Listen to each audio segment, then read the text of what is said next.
नमस्कार दोस्तों, मेरे चैनल में आप सभी का स्वागत है। हमने पिछले वीडियो में भारतीय संविधान की विशेषताओं के बारे में जाना था। आज हम भारतीय संविधान के स्रोत के बारे में जानेंगे। जैसा कि आप सबको पता है कि भारतीय संविधान अपने आप में महान है, व्यापक है और लिखित संविधान है और विश्व का सबसे बड़ा संविधान है। डॉक्टर भीमराव अंबेडकर जिसके जनक माने जाते हैं, जिस संविधान को बनाने में 2 वर्ष 11 महीने और 18 दिन लगे और 64 लाख रुपए तक का खर्चा आया, उस महान संविधान के स्रोत क्या हैं? आइए पहले जाने से पहले मैं कुछ टिप्पणियों पे, कुछ कथनों पे आपके ध्यान लेके जाना चाहूँगी। जैसे कि भारतीय संविधान में विदेशी स्रोत होने के कारण बहुत से लोग इसे उधार का थैला कहते हैं। उधार का थैला यानी कि बैग ऑफ बोरिंग, जो उचित नहीं है। भारतीय संविधान विश्व के दूसरे संविधानों के महत्वपूर्ण स्रोतों के द्वारा विश्व का सबसे बड़ा और अद्वितीय संविधान का गौरव जो है वो रखता है। तो आइए जानते हैं भारतीय संविधान की विशेषताएं। भारतीय संविधान, जैसे मैंने आपको पहले बताया, इसको बनने में जो है 2 वर्ष 11 महीने और 18 दिन लगे।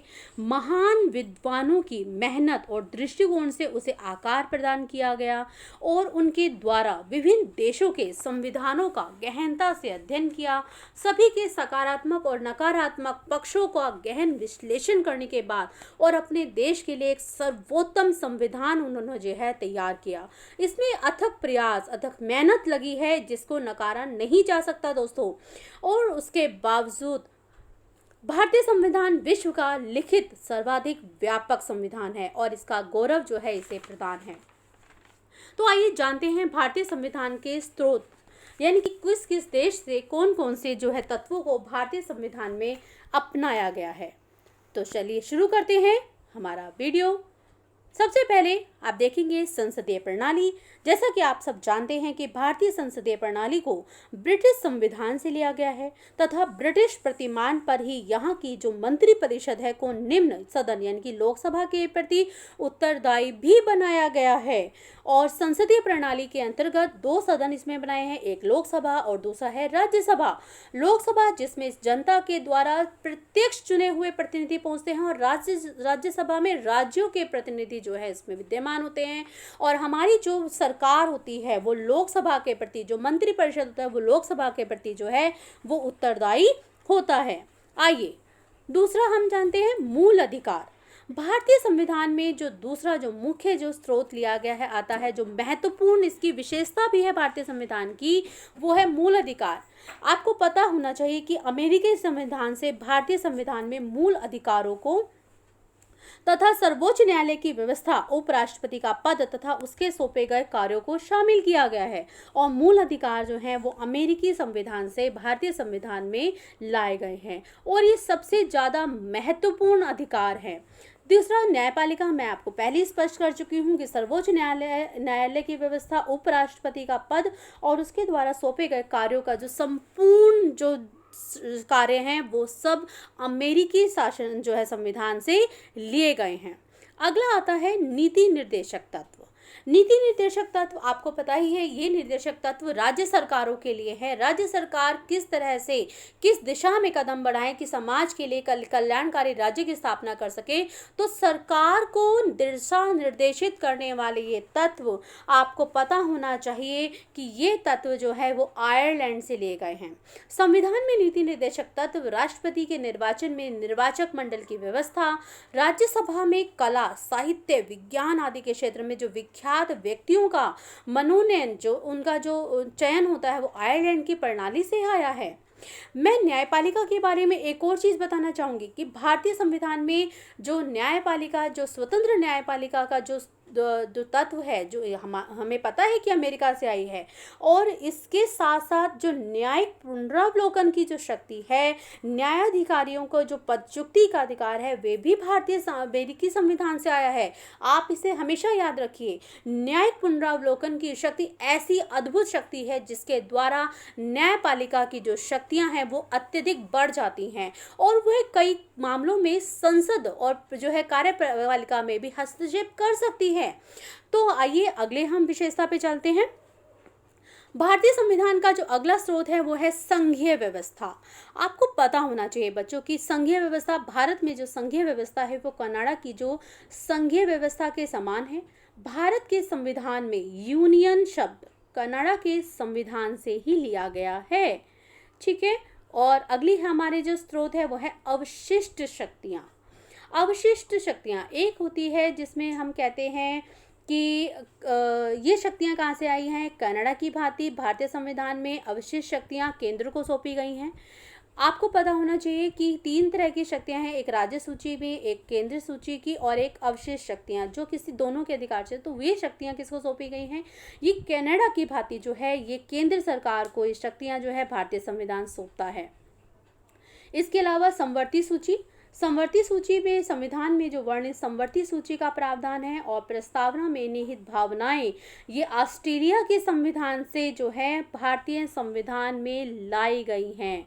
इसके अलावा अनुच्छेद 21 की शब्दावली, अनुच्छेद 21 अपने आप में इतना विस्तृत है, इतना इसका अर्थ व्यापक है कि इसके अंदर जीवन का अधिकार, शिक्षा का अधिकार भी शामिल किया गया है और ये जीवन के लिए अत्यंत आवश्यक है। और इस शब्दावली का भारतीय संविधान के अनुच्छेद 21 में वर्णित शब्दावली पर जापानी संविधान की प्रतिछाया है, यानी कि ये जो शब्दावली है वो जापानी संविधान से ली गई है। इसके अलावा संशोधन प्रणाली, बच्चों हम जैसे कि हम जानते हैं, हमने पहले भी डिस्कस किया था कि भारतीय संविधान की जो सबसे बड़ी विशेषता है वो इसका लचीलापन है। समय के अनुसार, समाज के अनुसार आए हुए परिवर्तनों के अनुसार भारतीय संविधान कहीं जो है कठोर होकर टूट ना जाए, इसलिए जो संविधान निर्माता थे उन्होंने इसमें जो है बदलाव को, परिवर्तन को अपनाया है। इसमें लगातार संशोधन को महत्व दिया है और संशोधन की जो प्रणाली है भारतीय संविधान में वो दक्षिण अफ्रीका की संविधान संशोधन प्रणाली से ली गई है, जो सबसे ज़्यादा महत्वपूर्ण है, जिसके कारण अभी तक हमारा जो संविधान है वो कार्यरत है। अगली हमारा जो स्रोत है वो है आपातकालीन शक्तियाँ। आपको पता है ये शक्तियाँ भारतीय संविधान में राष्ट्रपति को दी गई हैं, जिसके अंदर अनुच्छेद 352, अनुच्छेद 356 और अनुच्छेद 360 जो है वो 3 शक्तियाँ हैं जो सबसे विशाल शक्तियाँ हैं, जिसके अंतर्गत राज्य की जो शक्तियाँ हैं वो समाप्त होकर केंद्र के हाथ में आ जाती हैं। ये शक्तियाँ कहाँ से ली गई हैं, क्या आप बता सकते हैं भाई? यस, भारतीय संविधान में वर्णित जो आपातकालीन शक्तियाँ हैं जर्मनी के वीमर संविधान से ली गई हैं। ये आपको याद होना चाहिए, जर्मनी के वीमर संविधान से इन शक्तियों को जो है लाया गया है। इसके अलावा आता है गणतंत्र। मैंने आपको पहले ही स्पष्ट कर दिया था गणतंत्र क्या होता है। गणतंत्र वह होता है जिसमें जो राष्ट्र का जो अध्यक्ष होता है वो अप्रत्यक्ष रूप से किसके द्वारा निर्वाचित होता है? जनता द्वारा निर्वाचित होता है। अप्रत्यक्ष का क्या अर्थ है कि जनता उसे डायरेक्ट नहीं चुनती, जो राष्ट्रपति को डायरेक्ट नहीं चुनती। कौन चुनता है? जनता के जो प्रतिनिधि जो चुन के जाते हैं वे राष्ट्रपति का जो है चुनाव करते हैं। और जो राष्ट्रपति होता है वो कोई जो है राजतंत्रीय प्रणाली से नहीं आया होता। राजतंत्रीय प्रणाली का अर्थ है कि कोई उनका वंशानुगत क्रम नहीं चल रहा है।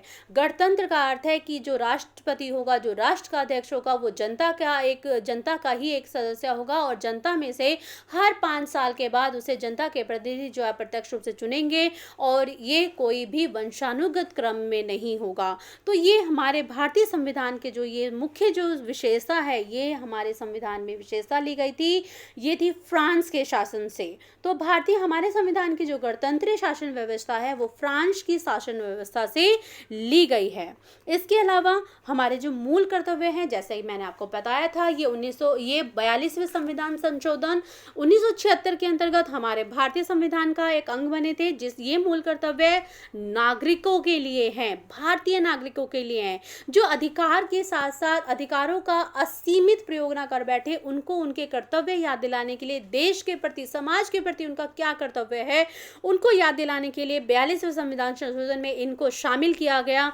और ये कर्तव्य आपको पता होना चाहिए बच्चों, ये कर्तव्य जो है सोवियत संघ के संविधान से जो है लिए गए हैं। सोवियत संघ जिसे जो है हम रशिया भी कहते हैं, वहाँ से लिए गए हैं। तो भारतीय संविधान की और मैं और एक और बात बताना चाहती हूँ, जो हमारी जो प्रस्तावना है, जो उद्देशिका है, जिसे हम भारतीय संविधान की आत्मा कहते हैं, वो ऑस्ट्रेलिया से है। ये आप मत भूलिएगा। कुछ इंपॉर्टेंट पॉइंट होते हैं जो आपको जो है बड़े ही याद रह जाते हैं, और इस तरह से आप जो है बड़ी सरलता से, जिस मेथड से आप समझते हैं, ये एक मेरा माध्यम है, ताकि आप जो है इन छोटे छोटे बिंदुओं से जो है बहुत कुछ सीख सकें, याद रख सकें। मैं एक और चीज़ आपको बताना चाहूँगी बच्चों, भारतीय संविधान की लगभग 200 धाराएं 1935 के जो भारत शासन अधिनियम है वहाँ से लिए गए हैं। जैसे संघ राज्य शक्तियों का विभाजन है, संविधान का आकार कैसा होगा, भाषा कैसी होगी, अल्पसंख्यक वर्गों की सुरक्षा आदि, ये जो हमारे जो कई धाराएं हैं, ये 1935 के जो भारत शासन अधिनियम था उस वहाँ से लिए गए हैं। तो ये कुछ ऐसे स्रोत थे जो हमारे विदेशी शासन से, विदेशी जो संविधानों से हमारे शासन में अपनाए गए, और ये इसलिए अपनाए गए क्योंकि इनमें कुछ ऐसी खास बातें थी जो हमारे भारतीय संविधान को जो है वो मूल और एक मुख्य रूप प्रदान कर सकती थी। तो अगर बच्चों आपको ये वीडियो पसंद आया है तो मेरे चैनल को लाइक कीजिए, सब्सक्राइब कीजिए और शेयर कीजिए, और अधिक वीडियो देखने के लिए, मोर अपडेट के लिए मेरे channel AK social science academy को जो है आप लॉगिन की देखिए, और आप जानेंगे कि आपका जो ज्ञान है यहाँ पे बढ़ेगा ही। और इसलिए आप जो प्लीज़ मेरे नए वीडियो के लिए वेट कीजिए। अगले नए वीडियो में मैं फिर हाजिर होंगी आपके लिए। तब तक के लिए धन्यवाद।